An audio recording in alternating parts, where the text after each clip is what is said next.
Curiosidades da Bíblia. Prisão e julgamento de Jesus.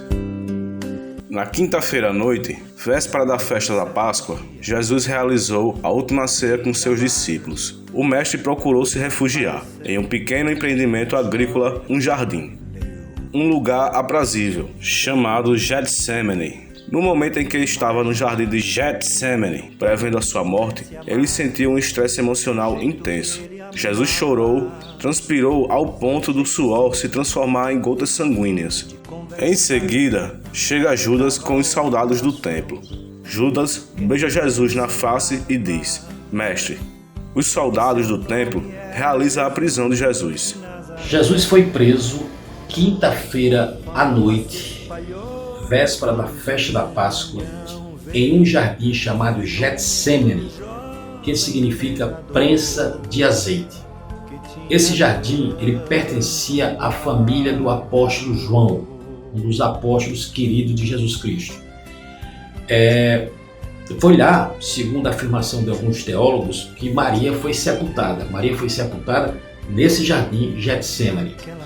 A prisão de Jesus, a prisão foi ilegal. Na época não existia prisão preventiva e Jesus não foi preso cometendo nenhum crime. Não houve um flagrante, pelo contrário, ele estava se refugiando, orando numa agonia espiritual com seus apóstolos. Então a prisão dele foi extremamente ilegal. Em relação ao beijo de Judas, alguns afirmam que era comum a saudação entre os judeus com um beijo na face. Além do escárnio, de um sinal de traição, no caso o beijo de Judas, de verdade foi um sinal também de identificação. Como a prisão era à noite, Jesus Cristo se parecia muito com um dos seus apóstolos, o Tiago, filho de Alfeu. Como alguns soldados confundiam, não sabiam quem era quem, então o Judas falou: olha, aquele que eu beijar na face é o mestre.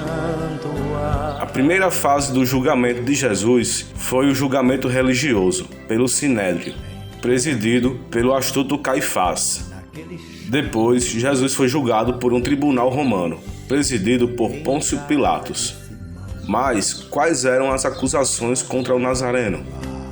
Quais as acusações formais contra Jesus? Então, sintetizando a tese acusatória contra Jesus, ele foi acusado de provocar tumultos por toda a Judéia, se autoproclamando rei de Israel, dizendo que era filho de Deus. Ele foi acusado da destruição do templo, ameaçar a ruína de Jerusalém e a destruição do templo. Ele foi acusado de negar tributo a César e foi acusado de entrar em Jerusalém aclamado por uma multidão, provocando tumultos na véspera da Páscoa. Então essas foram as acusações contra Jesus, pelo menos é o que diz o trecho da sentença. Jesus é condenado injustamente à morte por crucificação. Em seguida, colocam a barra horizontal da cruz amarrada em seus ombros. Puseram Jesus numa procissão ao lado de 2 ladrões. Depois de uma noite sem dormir e vários sofrimentos físicos e psíquicos, depois de ter andado 4 quilômetros ao longo de sua prisão e julgamento, Jesus, carregando uma pesada barra horizontal da cruz, foi obrigado a caminhar 600 metros ao rumo de Gólgota, local da crucificação. Depois de ser preso na quinta-feira à noite, Jesus é levado para ser interrogado por Anás. Depois é ouvido por Caifás e enfrenta uma sessão noturna, é julgado pelo Sinédrio, o julgamento religioso. Pela manhã, Jesus Cristo é levado a Pôncio Pilatos, ainda passa pelas atrocidades de Herodes, depois volta a Pôncio Pilatos e é condenado à morte por crucificação. Depois da condenação da morte por crucificação por volta das 10 horas e 30 minutos, Jesus Cristo enfrenta o martírio da Via Dolorosa. Ele carrega uma pesada cruz do pretório romano até o Gólgota, que é o local da crucificação. Lá, ele é crucificado entre 2 ladrões, de forma humilhante e desumana.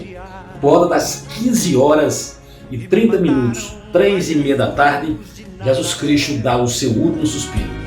E no meio de ladrões puseram sua cruz. Mas o mundo ainda tem medo de Jesus. que tinha tanto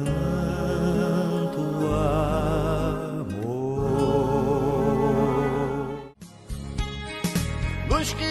Mas a vida venceu a morte. Após o terceiro dia, ocorre o fenômeno da ressurreição. É o que você vai ver no capítulo 4, a última série da saga de Jesus, aqui na sua telinha.